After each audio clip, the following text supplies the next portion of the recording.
Ma sœur, ce que j'ai à te dire aujourd'hui, personne ne l'a dit à notre génération. Et comme beaucoup d'entre nous ont grandi sans explication, on s'est retrouvés à entrer dans le mariage comme dans une obscurité.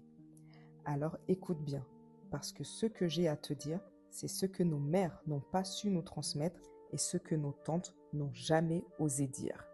Comme je l'ai dit dans ma précédente vidéo, on nous a élevés pour être des épouses, nous, femmes d'origine africaine et particulièrement d'origine ouest-africaine. On nous a appris à plaire, à servir et à supporter, mais pas à nous construire. On nous a préparés à un rôle, mais pas à une vie. Et tu sais, ça ne commençait même pas à 20 ans. Parce qu'en réalité, pour marier une fille à 17 ou 18 ans, on commençait à la préparer bien avant. À mon époque, à 14 ans, 15 ans déjà, on commençait à nous parler mariage. On nous préparait comme si nos vies avaient une date limite, une date de péremption. On nous présentait des hommes comme si notre avenir devait se décider là tout de suite à ce moment-là. On nous montrait des photos d'hommes sérieux, d'hommes travailleurs et on nous disait « c'est quelqu'un de bien, sa famille est bien, son père est bien, tu seras bien là-bas. Ce serait une belle union. » Sauf que nous, à ce moment-là, on n'avait rien vécu. Pour beaucoup, on entrait à peine dans la puberté et on découvrait à peine qui on était. Mais on voulait déjà nous coller le titre d'épouse. On posait la responsabilité d'un foyer sur nos épaules, l'entente d'une famille sur nos épaules, alors qu'on ne savait même pas encore s'occuper de nous-mêmes. Et pendant qu'on nous entraînait à devenir des femmes irréprochables, personne n'éduquait les garçons à devenir des époux. Eux, on leur pardonnait tout. La colère, l'ego, l'immaturité, l'adultère. À nous, on demandait la patience, la soumission et le silence.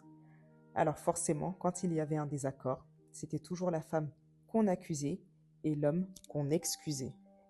Et là encore, tout ne s'arrête pas là, parce qu'après nous avoir préparés à être des épouses, on nous a vendu le mariage comme une promesse culturelle. Quand j'avais ton âge, on me disait « épouser un homme du pays pour ne pas oublier d'où tu viens ». Sur le papier, c'est noble, on garde nos racines, on transmet la culture, et on aura des enfants qui connaissent vraiment leurs origines. Mais dans la réalité, beaucoup de ces mariages se sont transformés en un décalage total. Deux mondes qui ne se comprennent pas et deux visions de la vie qui ne se rejoigneront jamais. Car lui, il arrive d'un pays où la femme ne travaille pas, où son rôle c'est d'attendre et de servir. Et toi, tu vis dans un pays où tout coûte cher et où il faut 2 salaires pour survivre.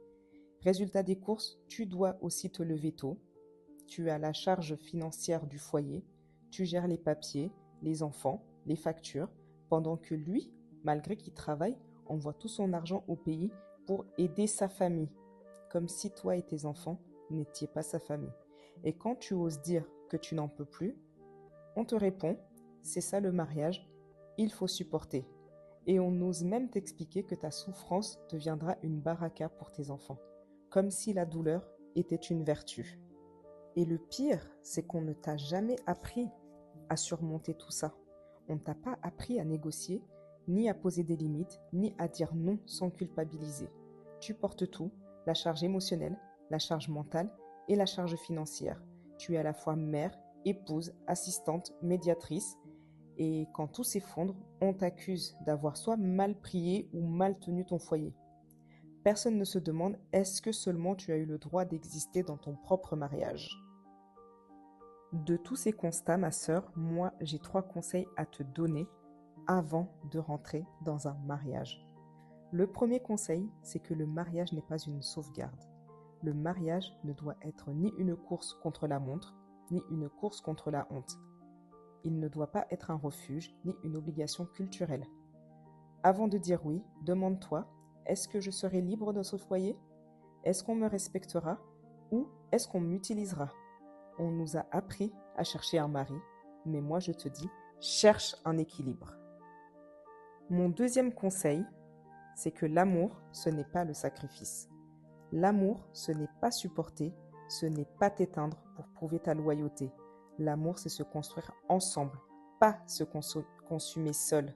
Si ton mariage t'appauvrit, t'épuise ou t'humilie, ce n'est pas une épreuve divine, c'est une injustice qu'on a normalisée. Et enfin, mon troisième conseil pour toi, et c'est vraiment le conseil que j'aurais tellement aimé qu'on me donne à ton âge, c'est avant d'être une épouse, sois une femme. Avant de penser au mariage, pense à toi. Une femme qui connaît sa valeur, qui sait poser ses limites, qui refuse de disparaître dans un rôle. Parce qu'un mariage ne te sauvera pas si toi-même tu ne t'es jamais rencontré. Construis ta vie avant de la partager. Apprends-toi avant de te donner. Et enfin, pour conclure cette vidéo, je dirais que oui, l'Afrique a besoin de femmes fortes, mais pas de femmes brisées. Ne laisse personne t'enfermer dans une ancienne version de la femme. Aime ta culture, mais redéfinis-la à ton image. Et surtout, ne laisse jamais personne te faire croire que ton silence est une preuve d'amour.